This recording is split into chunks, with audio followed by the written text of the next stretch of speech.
თუ გსურთ, რომ თქვენ სახლში რბილი ავეჯი სისუფთავით ბრწყინავდეს, აუცილებლად ვსცადეთ ეს მეთოდი. შტიხონიტი რბილი ავეჯის წმენდის საუკეთესო საშუალებაა. შეგიძლიათ გაწმინდოთ დივანი, სავარძლები, მატრასები, ხალიჩები, სკამები, ნებისმიერი რბილი ზედაპირი. შტიხონიტით იდეალური წმენდა ნამდვილად გარანტირებულია. ეფექტურად აშორებს ჭუჭხს და ლაქებს, ანახლებს ქსოვილს და რაც მთავარია, არტოვებს სველ ლაქებს.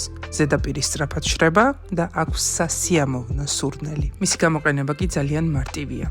გასასუფთავებელი ზედაპირი თავდაპირველად დაამუშავეთ თბილი წყლით, შემდეგ მიასხურეთ შტიხონიტი, გადაანაწილეთ თანაბრად და დაამუშავეთ რბილი ჯაგრისით ან ხრუბლით. ზედაპირზე დარჩენილი ქაფი კი მოაშორეთ სველი ნაჭრით. დატოვეთ სრულ გაშრობამდე. აუცილებლად გაითვალისწინეთ, რომ შტიხონიტი ანეიტრალებს უსიამოვნო სუნს და ხელს უშლის შემდგომი დაბინძურების წარმოშობას. შტიხონიტით თქვენ ავეჯს შეგიძლიათ მისცეთ ახალი სიცოცხლე, სცადეთ და დატკბით სისუფთავით.